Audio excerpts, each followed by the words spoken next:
ग्राम संसार कार्यक्रम सुनने वाले सभी किसान बहन भाइयों को राम राम। देखिए आरती बहन, कार्यक्रम चल रहा है गन्ने की कृषि पाठशाला और इस कार्यक्रम के प्रायोजक हैं इंडियन पोटाश लिमिटेड। खेतों में जब पॉली हेलाइट डाली जाएगी, आवश्यक तत्वों की कमी दूर हो जाएगी, मिट्टी की उर्वरता इससे बढ़ती जाएगी। आईपीएल की पॉली हेलाइट, आईपीएल की पॉली हेलाइट फसलों की जड़ और भी गहरी होती जाएगी, मजबूती के कारण फसलें गिर नहीं पाएगी, फसलों की उत्पादकता को खूब बढ़ाएगी, किसान भाइयों के जीवन में खुशियां आएगी। आईपीएल की पॉली हेलाइट, आईपीएल की पॉली हेलाइट मिट्टी की उर्वरता एवं फसल उत्पादन में अद्भुत वृद्धि के लिए प्रसिद्ध बहुपोषक प्राकृतिक उर्वरक आईपीएल की पॉली हेलाइट समझदार किसानों की पहली पसंद। आईपीएल की पॉली हेलाइट। तो श्रोता, स्वागत करते हैं हमारे आज के इस फोन इन कार्यक्रम में, और जिसका विषय है गन्ना फसल में समसामयिक कार्य। जी बिल्कुल, और हमारे विशेषज्ञ हैं डॉक्टर उपेंद्र सिंह तेवतिया, मुख्य प्रबंधक हैं कृषि विज्ञान इंडियन पोटाश लिमिटेड नई दिल्ली में, और हमारे जो दूसरे विशेषज्ञ हैं डॉक्टर अवधेश कुमार, गन्ना विशेषज्ञ हैं गन्ना अनुसंधान केंद्र मुजफ्फरनगर। तो चलिए श्रोताओं, ले चलते हैं हम आपको सीधा अपने विशेषज्ञों के पास, और कार्यक्रम का संचालन कर रहे हैं शिवनंदन लाल। डॉक्टर उपेंद्र सिंह तेवतिया जी और डॉक्टर अवधेश कुमार जी दोनों का कार्यक्रम में स्वागत है, और किसान भाइयों को नमस्कार।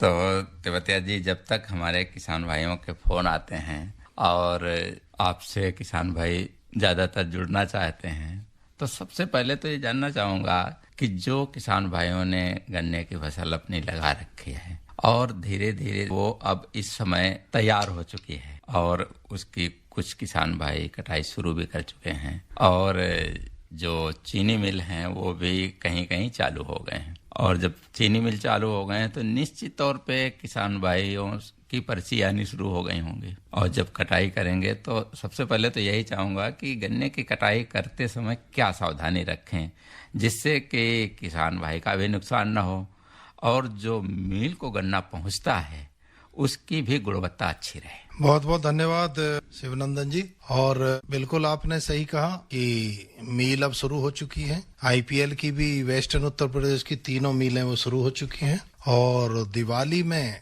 थोड़ा किसान भाई अभी त्योहार में अपने में बिजी थे, लेबर भी अपने घर चली गई थी, अब फिर से कटाई अच्छी तरह से शुरू हुई है। और कटाई करते समय जैसे आपने कहा कि ये दो पार्ट पे ध्यान रखना होता है, एक तो sugar mill point of view से जिससे शुगर मिल को भी नुकसान ना हो जी, और दूसरा होता है किसान के जिनको अपना जो मौजूदा फसल है उसका अच्छा वजन मिले, और दूसरा जो आगे रेट्यूनिंग आने वाली है जी, उसकी रेट्यूनिंग भी अच्छी हो। जी बिल्कुल। तो इन दोनों बातों का जब ध्यान रखा जाएगा, क्योंकि किसान और शुगर मिल एक दूसरे के पूरक हैं। बिल्कुल बिल्कुल डॉक्टर साहब, शुगर मिल किसानों का ध्यान रखेंगे और किसान शुगर मिल का ध्यान रखेगा। तो डॉक्टर साहब क्यों ना हम किसान भाई से ही बात कर लेते हैं। हाँ बिल्कुल। हेलो हेलो, नमस्कार जी। नमस्कार जी। वेद प्रकाश, हरियाणा, तरकी दादरी गाँव गिरीकला। जी वेद प्रकाश जी, क्या सवाल है आपका? सवाल है सर जी, जैसे हमें गन्ने की बुआई करते हैं जी, तो वो पोरी जैसे डालते हैं तो उसके ऊपर एक आँख सी होती है ना। जी जी बिल्कुल। तो वो कहीं ऊपर की साइड में जरूरी है, किसी साइड में गिर जाए? जी डॉक्टर अवधेश कुमार जी आपके सवाल का जवाब देना चाहेंगे।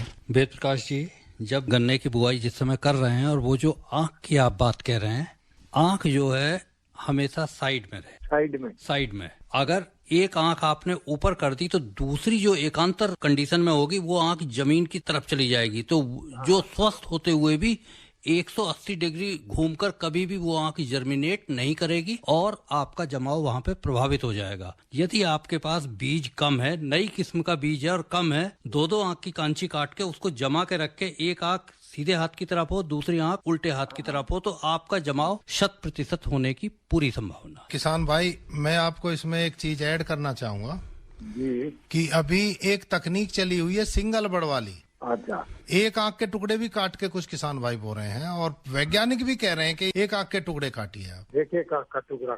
हाँ, तो उसमें सबसे ज्यादा फायदा ये होता है कि उनको सबको आप ऊपर की तरफ कर सकते हो, आंखों ऊपर की तरफ। हाँ, एक तो ये फायदा होगा। दूसरा फायदा ये होगा, जब आप सीड ट्रीटमेंट करोगे, डुबोगे, तो आंख के दोनों तरफ से उसमें केमिकल जा सकता है और उसको लाल सड़न रोग से, जो भी रोग होंगे, उनसे बचा सकता है। अगर आपका 2 आंखों का गन्ना है तो बीच का जो पोर्शन है, जो पोरी होगी, उसमें कभी भी केमिकल एंटर नहीं कर सकता। वो एक आंख के एक तरफ से ही करेगा, एक तरफ से ही करेगा। दूसरी बात ये हो गई। तीसरी बात ये हो गई, जब एक आंख का आप गन्ना काटोगे तो जो बीच में रस का पोर्शन होता है उसको काट के आप मील में भी डाल सकते हैं। अच्छा, टुकड़े टुकड़े लेंगे? हाँ, टुकड़े टुकड़े बोरी में भर के आप अपनी उसमें रख दीजिए। क्यों नहीं लेंगे, बिल्कुल लेंगे। अच्छा, क्योंकि रस चाहिए ना उनको। तो आजकल नई तकनीक में तो टुकड़े काट के ही मील में भेजे जाते हैं। जो हार्वेस्टर काटता है वो टुकड़े काट काट के ट्रॉली में भरते हैं, तुरंत पहुंचता है वहां मील पे। 3 बात मैंने आपको बता दी कि उसका आपको पैसा मिलेगा और शुगर मिल को उसका रस मिलेगा। चौथी बात यह है कि जहाँ पे गांठ होती है वो मील के मतलब की चीज नहीं होती, वो किसान के मतलब की चीज होती है, जो बीज बोता है। उसमें आंख होती है, उसमें आंख होती है, उसमें रस नहीं होता। वहां आपने देखा होगा, वहां पे गांठ होती है, बहुत सख्त होता है, बहुत सख्त होता है, गांठ होती है। तो वो गांठ को तो आपने यूज कर लिया, रस दे दिया मील को। आपका बीज 30% हो गया, जहां 100 कुंटल लगता वहां 30 कुंटल में आपका काम हो गया, आपने 60 कुंटल के पैसे बना लिए। और तीसरी बात, आपकी हर एक आंख ऊपर को होगी, हर एक आंख जमेगी आपकी। तो इससे बढ़िया बात क्या होगी। एक चीज और यहीं पे चौथा एक फायदा और है। चौथा फायदा ये जो इंडस्ट्री है, इंडस्ट्री को बिल्कुल साफ और स्वच्छ वो कटा हुआ गन्ना पहुंचा, उसमें देश और प्रदेश का भी फायदा। जी बिल्कुल, मतलब जो आप गन्ना बीज के लिए लेते हैं उसका 100% काम में आ गया। तो बिल्कुल ये तो हमारे किसान भाई रहे और उनके सवाल का जवाब मिल गया होगा। फोन करने के लिए वेद प्रकाश जी आपका बहुत बहुत धन्यवाद। तो डॉक्टर साहब, आप बात कर रहे थे गन्ने की जो कटाई करते समय सावधानियां, और जिसमें आपने बताया था कि मील के पर्पज से, कि मील को गन्ना जो चाहिए तो उसके लिए वो क्या क्या किसान से उम्मीद करता है कि उसमें किस तरीके से खूबी हो, किस तरीके से कटाई करे जिससे वो उसका भरपूर फायदा मिले और किसान को भी उसका लाभ ज्यादा मिले। देखिए, मैं ऐसा तरीका बताऊंगा जिससे कि किसान को भी फायदा होगा और मील को भी फायदा होगा। जी, अगर हमने किसान का नुकसान करके मील को फायदा किया तो उसका कोई मतलब नहीं। हम एक ऐसा सिनर्जिस्टिक मतलब जिससे दोनों को फायदा हो, जी, उस तरह से हमें काम करना चाहिए। देखिए, जब गन्ना काटते हैं तो मैं सबसे पहले किसान भाई को ये दरख्वास्त करूंगा कि गन्ने को तिरछा ना काट के गन्ने को जमीन से पैरेलल काटे, वो सटा हुआ जमीन से। हाँ, जमीन जैसे जमीन है वैसे ही कटना चाहिए। कुछ तिरछा जो काटते हैं जी, उससे उसमें रोग लगने की ज्यादा संभावना हो जाती है। उसका कारण है वो जो कटिंग का जो भाग है उसका सरफेस एरिया ज्यादा हो जाता है अगर तिरछा काटोगे तो। और जब आपको सीधा काटोगे तो जितनी मोटाई पोरी की होगी केवल उतना ही सरफेस एरिया रहेगा। नंबर 1। डॉक्टर साहब, कुछ किसान भाई गन्ने को कुछ ऊपर छोड़ के काटते हैं। अब सुन लो ना, अब मैं आ रहा हूँ उस बात पे। अब पहली तो बात है पैरेलल काटिए जी, और दूसरी बात है कि जमीन से लग के काटिए उसको। मैं दूसरी बात यही बताने वाला था। उसको जब जमीन से लगा के काटेंगे तो उसमें भी रोग और कीड़ों के लगने की संभावना घट जाती है। और दूसरा, आप जैसे बोल रहे हो कि 1 इंच ऊपर काट देते हैं जी, तो वो जो है 1 इंच ऊपर काटने से उसमें किसान को भी नुकसान है और उसमें मील को भी नुकसान है। कैसे नुकसान है? जितने गन्ने हैं 1 इंच कम गन्ना मिलेगा तो उतना वो वजन घटेगा, किसान का भी नुकसान, और मील को गन्ना कम मिलेगा, उसका भी वेट घटेगा। बिल्कुल, तो दोनों को नुकसान। दूसरा, अगर ऊंचा काटेगा तो किसान को उसमें जो है टिल्लिंग कम होगी, रोग लगेंगे, कीड़े लगेंगे, ऊपर वो काला काला दिखाई देगा, उसमें फंगस लगेगी, उसको भी नुकसान। तो दोनों को नुकसान है। तो किसान भाई से मैं दरखास्त करूंगा कि जमीन के लेवल में पैरेलल काटे, तिरछा उसमें ना काटे, और उसको जो है मिट्टी से मिलके काटे उसको जी। अगर उस पर मिट्टी गिर जाए ना कटे हुए भाग पे तो वो और भी अच्छा है, वो खुला नहीं रहना चाहिए। और दूसरी बात मैं आपको बताऊंगा जी कि काटते के साथ ही उसको, देखिए वैज्ञानिक कहते हैं स्टबल सेविंग करनी चाहिए। वैसे तो आजकल मशीन भी आ रही है, और अगर मशीन भी ना हो और जो लेबर है, देखिए लेबर कई जगह से आती है, लेबर को ना इतनी नॉलेज होती है, वो कभी कभी ऊपर से भी काटते जी। तो किसान भाइयों को चाहिए कि पीछे से एक लेबर और लगाए जो कि अपनी बलकटी से उसको पैरेलल काटता हुआ तुरंत के तुरंत चला जाए ताजे गन्ने में। और या तो अपनी लेबर को संतुष्ट करे, लेबर को कन्विंस करे कि लेबर वैसा काटे, नहीं काटे तो उसको कटवाना पड़ेगा किसान को, और उसके साथ ही उसमें एक फंजीसाइड का स्प्रे साथ के साथ करना आवश्यक होता है, अगर किसान को उसमें अच्छी रेटूनिंग लेनी है और उसको रोगों से और फंगस से बचाना है। तो साथ के साथ उस खूड़ पे स्प्रे करना जरूरी होता है। और इसके डॉक्टर डागर इसके विशेषज्ञ, मैं उनसे दरख्वास्त करूंगा कि इसमें कुछ एडिशन करें। जो अभी बात चल रही थी गन्ने की कटाई के लिए, उसमें सबसे पहले जो एक चीज मैं और विशेष रूप से कहना चाहूंगा, जब किसान गन्ने को तिरछा काट रहा है तो ऊपर रह जा रहा है कुछ पोर्शन जी गन्ने का, जब ऊपर रह जा रहा है तो वो जो पोर्शन रह जा रहा है, गन्ने में जो वजन आता है वो आता है चीनी की वजह से, और जो नीचे का पोर्शन जो ऊपर रह गया 1 इंच या 2 इंच ऊपर रह गया, उसमें मैक्सिमम चीनी है और उसमें किसान को वेट लॉस सबसे ज्यादा हो रहा है और साथ साथ इंडस्ट्री को भी वेट लॉस हो रहा है। उसमें उसको शुगर को सबसे ज्यादा लॉस हो रहा है इंडस्ट्री का। अगर उसकी सतह से अगर आप वो काटेंगे, सतह से काटने का मतलब ये होगा कि जमीन की सतह से जब आपने काटा, भले अंदर तक चले जाए उसकी बलगटी या गंडासा जिससे काट रहा है धारदार हथियार, उसमें क्या होगा, पूरा का पूरा कट गया और कटने के बाद जो स्प्राउटिंग होगी वो स्प्राउटिंग पूरी की पूरी निकल के आएगी। अगर ऊपर से काटा गया तो उसमें से कल्ले तो ऊपर से निकलेंगे, लेकिन कुछ टाइम बाद जब उनका जमीन से संपर्क नहीं होगा तो वो वहां पे अपने आप डिजेनरेट हो जाएंगे, खत्म हो जाएंगे और वहां पे किसान को नुकसान होगा। जहां तक बात आती है दवा की, फंजीसाइड की, फंजीसाइड अगर वर्तमान के सापेक्ष में 238 के सापेक्ष यदि आपसे बात करूं कि वेस्टर्न उत्तर प्रदेश और सेंट्रल यूपी में अब भी जो है 238 किस्म का रकबा अच्छा खासा है, और वहां पे इसमें पेड़ी की फसल में एक बीमारी इसमें दिखाई दे रही है, स्मट कंडुआ रोग, और कंडुआ रोग से निपटने के लिए, निजात पाने के लिए किसान कटाई करने के पश्चात उसके ऊपर यदि एक दवा आती है प्रोपिकोनाजोल और उसका 0.1% का स्प्रे साथ के साथ किसान खेत अपने कटे हुए ठूंठों के ऊपर कर देगा, तो निश्चित रूप से आपको आगामी आने वाली जो सेकंड रेटून किसान लेना चाह रहे होंगे या जो किसान भाई प्लांट काट रहे हैं, उनकी फसल में ये जो कंडुआ रोग के जो लक्षण दिखाई देते हैं, उस बीमारी से आपको निजात मिल पाई। डॉक्टर साहब, आपने कहा 0.1%, दवा कितनी और पानी कितना? 1 लीटर पानी में 1 ml। बिल्कुल, क्योंकि हम तो किसान के हिसाब से पूछना चाहूंगा कि 15 लीटर की टंकी है किसान की, 15 ml उसमें दवा डालते हैं, यानी 15 मिलीलीटर उसमें दवा डाल के और उसका स्प्रे बस। जी बिल्कुल। तो डॉक्टर साहब, जो हमारे किसान भाई, अब कटाई की बात हो गई, जब काटने के बाद उसको मिल में ले जाते हैं तो उस समय क्या सावधानी रखें? देखिए शिवनंदन जी, मैं थोड़ा सा जो पीछे चर्चा हो रही थी उसमें थोड़ी सी एक बात और जोड़। बिल्कुल डॉक्टर साहब, किसान को जो है अब 15 ml वो कैसे डाले, कभी कभी नपना नहीं होता है। मैं एक बिल्कुल देसी तरीका बताना चाहता हूँ किसान। जी ना कोई ml के नपना की जरूरत, ना कुछ। देखो, एक किसान भाई का फोन है, ले लेते हैं। बिल्कुल लीजिए। हेलो। हाँ जी, नमस्कार जी। नमस्कार जी।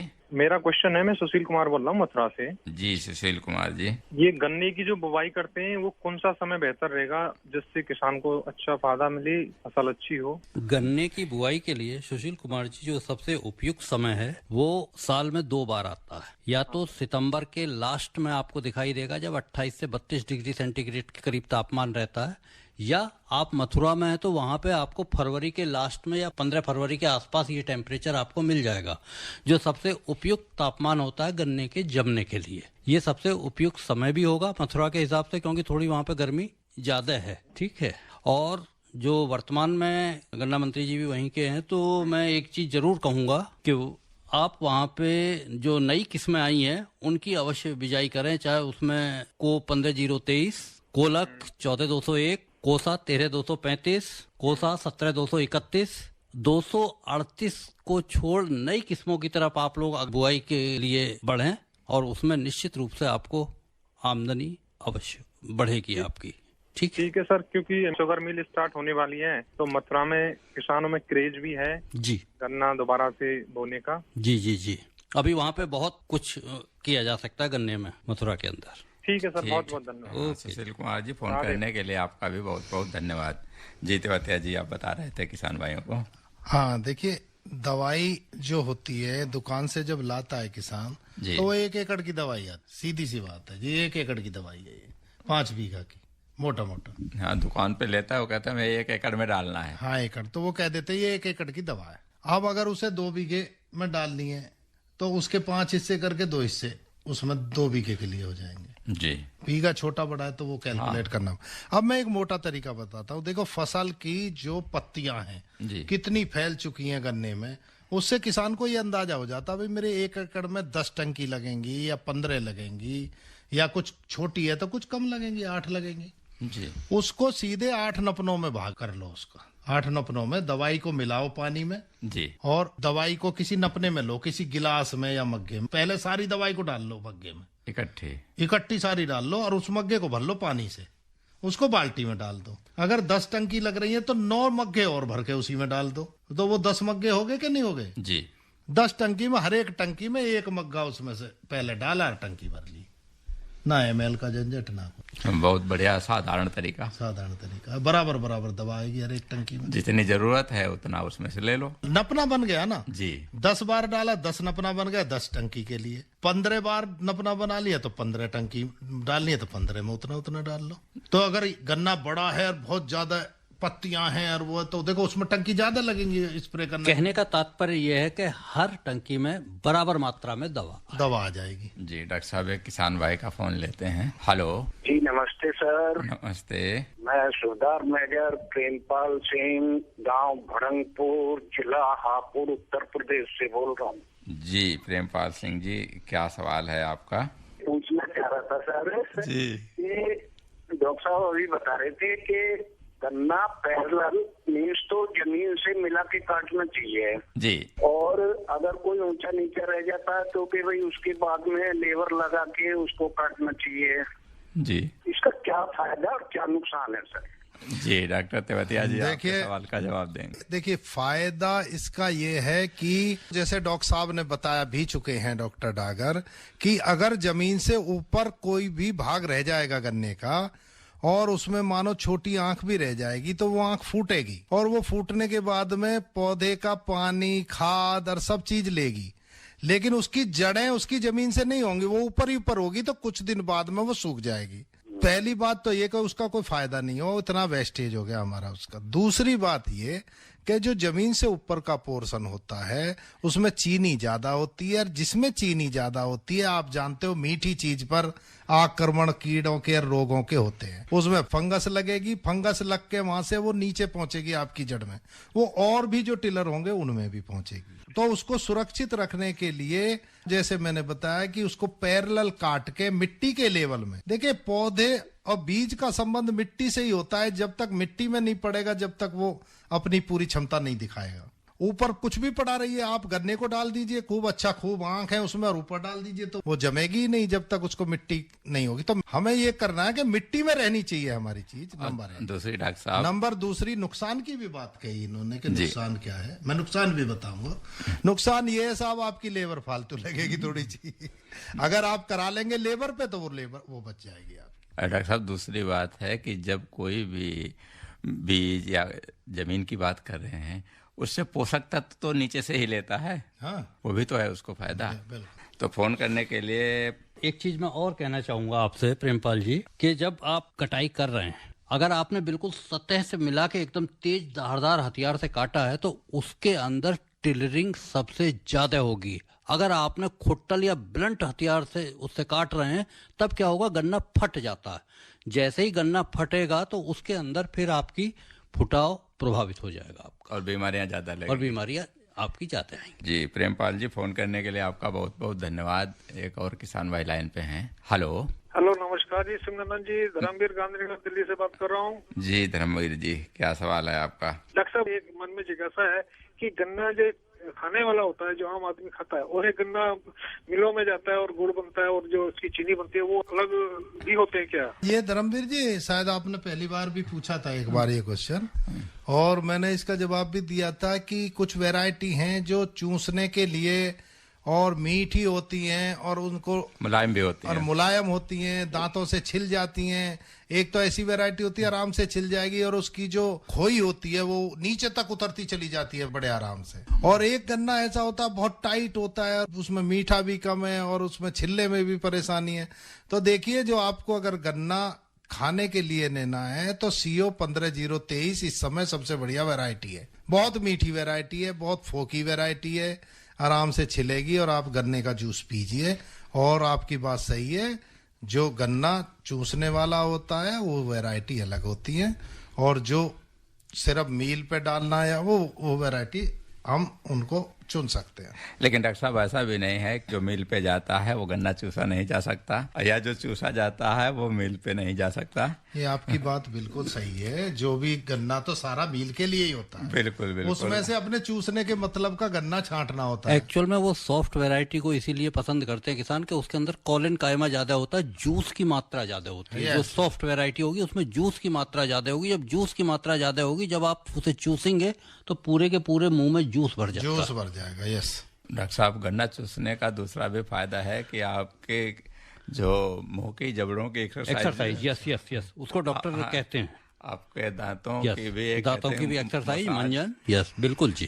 तो अब बात करते हैं कि डॉक्टर साहब, जैसे समसामयिक कार्यों की बात है, तो इस समय किसान भाई क्या कुछ कर सकते हैं जिनकी गन्ने की फसल लगी हुई है? इस समय जो मुख्य काम है किसान का, अगर किसी किसान भाई ने जी शरतकालीन बुआई की है और गन्ने के साथ सह फसली नहीं ली है, और गन्ना उसका इस समय वर्तमान समय में जम गया होगा और जाड़े में खरपतवार ना हो अधिक, उसकी एक गुड़ाई भी करने का काम बहुत ही आवश्यक है। जितनी गुड़ाई कर ले जाएगा उतना ही गन्ना आगे के लिए, घास खरपतवार कम होंगे खेत में और गन्ना आपका सुचारू रूप से वृद्धि की ओर दिन प्रतिदिन अग्रसर होता चला जाएगा। दूसरी चीज, इस समय किसान अपने खेत में, क्योंकि पिराई सत्र स्टार्ट हो गया है, पिराई सत्र स्टार्ट होने के साथ साथ किसान जो है गन्ने की कटाई के साथ साथ गेहूं की बुआई की तरफ भी अग्रसर है। बिल्कुल। और अधिकांश किसानों के अंदर मुख्यतः एक बात देखी गई है, अगर उनकी पर्ची नहीं भी आई है, ऐसी स्थिति में भी किसान भाई गन्ने को काट कर ढेर लगा लेते हैं, जो नितांत गलत है। ऐसी स्थिति में किसान गन्ने की छिलाई तभी करें जब पर्ची आ जाए, और पर्ची आने पर ही गन्ने की सप्लाई करें, ताकि उनको वजन में नुकसान ना हो और मिल को चीनी पड़ते में भी नुकसान ना हो। ये एक मुख्य समस्या है वर्तमान समय में जो किसान भाई करते हुए दिखाई देते हैं। जी बिल्कुल डॉक्टर साहब, अगर हमारे कोई भी किसान गन्ने की कटाई पहले कर लेते हैं बिना पर्ची आए हुए, तो उस चीज का ध्यान रखें, क्योंकि गन्ना एक तो उसमें उनका नुकसान भी है, उसका वजन भी कम हो जाता है जी। और जो चीनी मिल को पहुंचता है तो उसमें भी, क्योंकि गन्ना धीरे धीरे सूखता है, बासी गन्ना, तो हाँ, तो उसमें उसके अंदर अवयव होते हैं, यानी चीनी परता जिसको बोलते हैं, वो भी कम पड़ता है, वो प्रभावित हो जाता है जी। डॉक्टर तेवतिया जी, आप कुछ कहना चाहेंगे? बिल्कुल सही बात है कि देखिए, गन्ना अगर सूखेगा तो उसमें रस की मात्रा कम होगी और उसमें जो है नुकसान होगा, पूरा रस भी नहीं निकल पाएगा, चीनी नहीं निकल पाएगी, और दूसरा उसकी क्वालिटी भी खराब होगी और किसान भाई को उसका नुकसान होगा। तो फायदा इसी में है कि ताजा गन्ना वहाँ पहुँचाया जाए। जी डॉक्टर साहब, एक किसान भाई का फोन लेते हैं। हेलो, नमस्कार जी। नमस्कार जी। कौन भाई बोल रहे हैं? मैं ठाकुरदास, जिला पलवल, हरियाणा से बोल रहा हूँ जी। हाँ, ठाकुरदास जी। हाँ जी। हाँ, क्या सवाल है आपका? सवाल ये है, जो आप कह रहे हैं कि जमीन से सटा करके काटनी चाहिए जी, और जो ऊपर से कट जाती है तिरछी, जो 1-1.5 इंच रह जाती है जी, उसे जो है रोटावेटर से नहीं जोत सके हम? आपका सवाल बिल्कुल सही है। रोटावेटर से आप उसको जोत तो सकते हैं, लेकिन रोटावेटर के जो ब्लेड हैं वो बहुत ही पैने होने चाहिए। अगर पैने नहीं होंगे, ब्लंट होंगे, तो वो जो ठूंठ ऊपर रह गए हैं वो खुट्टर ब्लेड की वजह से वो गन्ने को फाड़ देगा और वहां पे आपका फुटाव प्रभावित हो जाएगा जी। इसके लिए अलग से आते हैं जो उनकी कटाई करते हैं, स्टबल सेविंग, जो कि जमीन के पैरेलल ब्लेड घूमते हैं और वो बहुत पैने ब्लेड होते हैं।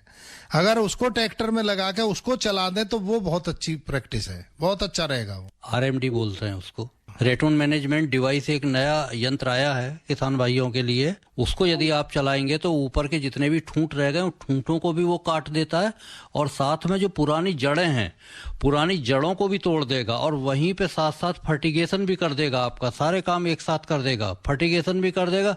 जब पुरानी जड़ें टूट जाएंगी और पुरानी जड़ें टूटने के बाद जब नई जड़ें निकलेंगी, वो जमीन के अंदर से पूरे भोजन को अवशोषित कर पाएंगी और आपकी पैदावार अच्छी होगी। और साथ में में जब आरएमडी चलेगी तो उसके अंदर कल्ले की मात्रा बहुत ज्यादा होती है, और ऐसी स्थिति में जब कल्ले ज्यादा होंगे तो सीधी बात है आपको जो नत्रजन, जो निर्धारित नत्रजन है 180 केजी प्रति हेक्टेयर की दर से, उसमें 20% की प्रतिशत आपको बढ़ाकर देनी पड़ेगी और 50% की डोज पहले समय ही आरएमडी के समय आपको देनी पड़ेगी खेत के अंदर, जिससे आपका पैदावार बढ़िया होगी। जी डॉक्टर साहब, बिल्कुल हमारे किसान भाई भी जागरूक हैं, छोटी सी छोटी बात विशेषज्ञ से जानना चाहते हैं। लेकिन डॉक्टर साहब, जो हमारे किसान भाई, आपने जैसे इसकी पेड़ी की बात करी है, तो पेड़ी रखना चाहते हैं तो उसके लिए उन्हें और क्या सावधानी रखनी चाहिए? पेड़ी देखिए है क्या, गन्ना 2 चीजों में है, 50% रकबा उसका पौधे। माफी चाहूंगा, एक फोन ले लेते हैं।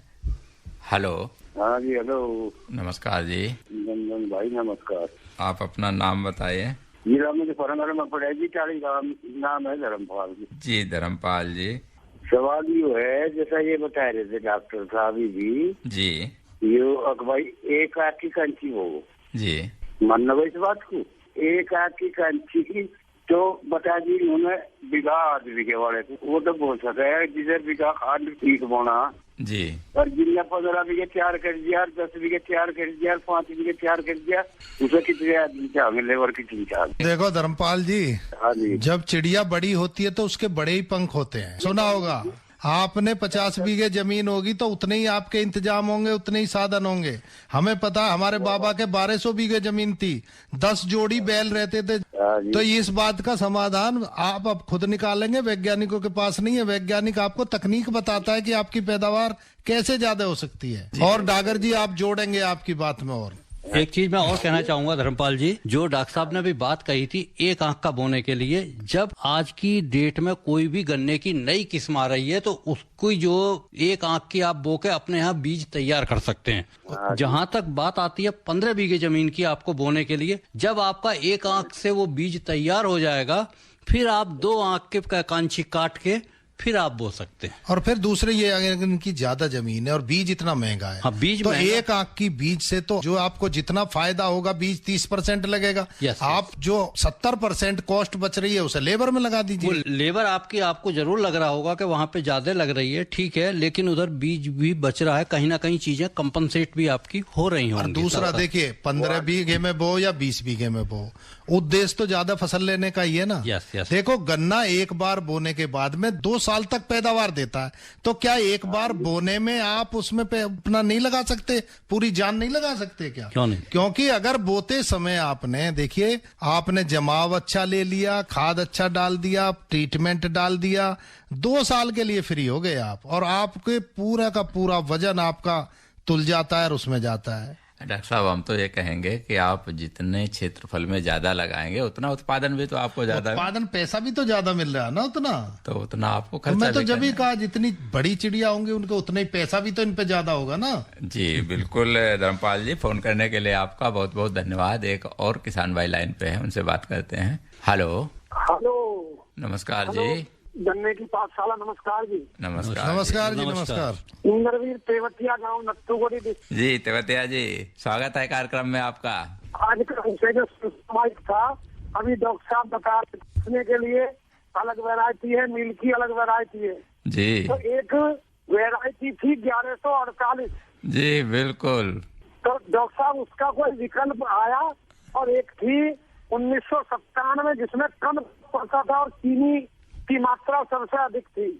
आपको मैं एक चीज बताना चाहूंगा, 1148 वैरायटी 1962 में आई थी और 1992 में आके वो रिजेक्ट हो गई थी, और उस वैरायटी ने बहुत नाम कमाया था। लेकिन उस वैरायटी से भी ज्यादा है आज की डेट में आपके यहाँ भी गांव में बोई जा रही होगी को 0238। इस वैरायटी ने भी बहुत धूम मचाई है। यदि हम पूरे हिंदुस्तान के सापेक्ष बात करें तो उसने 53% रकबे को होल्ड किया, और यदि यूपी के सापेक्ष में बात करूं तो इस वैरायटी ने एक टाइम पे अपने समय में कम से कम 90% से ऊपर रकबा होल्ड किया था। और आपके यहाँ 238 होगी। अगोला तो इतना बढ़िया नहीं रहता, अगोला इसका इतना बढ़िया नहीं रहता। एक वैरायटी और आई है, आप लिख लें उसका नाम, कोसा 13235, ठीक है। इसका अगोला भी अच्छा है, इसकी पेड़ी भी अच्छी है, इसका ब्यांत भी अच्छा है, कीड़े और बीमारी से रोग रहित और कीट मुक्त है, ठीक है। इसमें मैं एक बात जोड़ना चाहूंगा। इसमें थोड़ा सा ये ध्यान रखना कि आप इसमें यूरिया की मात्रा कम लगाएं, क्योंकि इसकी वृद्धि बहुत जल्दी होती और इसको गेहूं से बाद में बोने के लिए, गेहूं के कटने के बाद में सबसे अच्छी वैरायटी है ये। जब इतनी बात आपने कही है डॉक्टर साहब, तो एक चीज मैं इसमें और ऐड कर देता हूँ। यदि आप इस वैरायटी को सिंगल सुपर फास्फेट के साथ बुआई करेंगे तो आपको इसका रिजल्ट और भी बेहतर मिलेगा। बिल्कुल डॉक्टर साहब, हमारे किसान भाई कार्यक्रम सुनते हैं, उससे जानकारी लेते हैं। वैसे तो हमारे किसान भाई भी बहुत बड़े वैज्ञानिक होते हैं, क्योंकि सारे खेती करते हैं, सभी फसलें लगाते हैं, बिजाई है, बीज की मात्रा है, उर्वरक है, सारे कार्य करते हैं। लेकिन जो नई नई किस्में हैं, नई नई तकनीकें हैं, उनकी जानकारी तो वैज्ञानिक से ही मिलती है। तो डॉक्टर साहब, हम बात कर रहे थे पेड़ी पे, जी गन्ने की। तो शिवनंदन जी, एक्चुअल में है क्या कि 50% रकबा पौधे का है और 50% रकबा पेड़ी का है, और 50% बहुत बड़ी चीज होती है। आज की डेट में जो गुंजाइश है पौधे की पैदावार तो हमारी 82 मेट्रिक टन प्रति हेक्टेयर है जी डॉक्टर, लेकिन पेड़ी की पैदावार अभी 50 मेट्रिक टन पे ही है। कहने का मतलब ये है कि 82 और 50 के अंदर एक बहुत बड़ा डिफरेंस है, अंतर है। कैसे इस डिफरेंस को पूर्ति की जाए, क्योंकि आज की डेट में सिर्फ आबादी ही बढ़ रही है, जमीन नहीं बढ़ रही है। तो यदि हम पेड़ी का मैनेजमेंट प्रॉपर तरीके से करें और वैज्ञानिक तरीके से करें तो निश्चित रूप से हम एक सार्थक वृद्धि कर सकते हैं। हेलो, हाँ नमस्कार डॉक्टर साहब। हाँ नमस्कार जी। मेरा नाम है ऋषिपाल चौहान। जी ऋषिपाल चौहान जी, कहाँ से बोल रहे हैं? मेरा गांव अटेरना, जिला सोनीपत, ब्लॉक राई। जी, क्या सवाल है ऋषिपाल जी? सर डॉक्टर साहब, मेरा सवाल ये है कि मैंने जमीन ले रखी है मुजफ्फरनगर शुक्रताल में, जी मोरना ब्लॉक में जी। तो मैं सर चाह रहा हूँ कि कम पानी की वैरायटी कोई है अपने पास? कम पानी की वैरायटी आप बो सकते हैं, 13-235 का भी इस्तेमाल कर सकते हैं, कोई दिक्कत नहीं है, बिल्कुल मिलेगी आपको। देखिए, वैरायटी कम पानी की नहीं, वैरायटी गन्ने को कितना पानी चाहिए साल भर में। गन्ने को पानी चाहिए 1700 मिलीमीटर एक साल के अंदर, जो 850 मिलीमीटर पानी तो आपको मिल जाता है रेनफॉल से। बाकी 850 मिलीमीटर पानी आपको देना है, वो सिंचाई के माध्यम से देना है। और ये आपको देखना है कि किस समय गन्ने में पानी की आवश्यकता है। दोपहर बाद, यदि आप अप्रैल के महीने में दोपहर बाद खेत में जाके देखते हैं 3-4 बजे के बीच में ये गन्ने की पत्तियां ऐंठ रही हो, तो उस समय पानी की आवश्यकता है।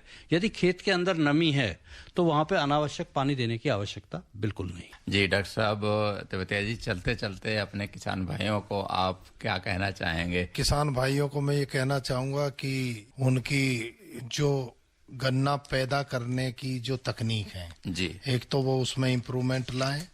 दूसरी बात मैं ये कहना चाहूंगा कि जो CO 0238 है इसको रिप्लेस करें, नई वैरायटी बोना शुरू करें, क्योंकि इसमें रोग बढ़ते ही जा रहे हैं। ऐसी रिपोर्ट आ रही है कि साल दर साल इसमें बढ़ते जा रहे हैं। दूसरी बात यह है कि जैसे मैंने कहा 2 साल के लिए गन्ने की फसल होती है, तो गन्ने का बीज उपचारित करके बोएं, शुद्ध बीज बोएं, बीज की गहराई उचित रखें, बीज में अच्छी तरह से खाद और पानी और गोबर की खाद, कूड़ी की खाद लगा दें, अच्छी पैदावार रहे और खुशी रहे। और हमारे IPL का जो नारा है वो है कि हम खुश हैं आपकी खुशहाली में, हम किसानों की खुशहाली में हमेशा खुश हैं। बिल्कुल, किसान हमेशा खुश रहना चाहिए। डॉक्टर उपेंद्र सिंह तेवतिया जी और डॉक्टर अवधेश कुमार जी दोनों कार्यक्रम में आए, दोनों का बहुत बहुत धन्यवाद। रिमझिम बौछारों से हरियाली है छाई, लिक्विड नैनो यूरिया से खुशियां है आई, पत्तों पर होता सीधा छिड़काव, फसलों को मिलता पूरा पोषण, पत्तों पर होता सीधा छिड़काव, शक्ति से भरे छोटे कण, मिट्टी हवा पानी को भी नुकसान नहीं, खाद के खर्चे में भी अब होगी कमी, नैनो टेक्नोलॉजी है ऐसा आविष्कार, इस लिक्विड से मिलती भरपूर पैदावार। नैनो यूरिया की आधा लीटर बोतल किसान की 1 बोरी यूरिया की जरूरत को पूरा करेगी। कितना खर्चा कम हो जाएगा ट्रांसपोर्टेशन का, बाकी सब चीजों का। छोटे किसानों के लिए ये कितना बड़ा संबल है। नैनो यूरिया लिक्विड आपके नजदीकी प्रधानमंत्री किसान समृद्धि केंद्रों, सहकारी समितियों एवं खाद्य विक्रेताओं के पास उपलब्ध है।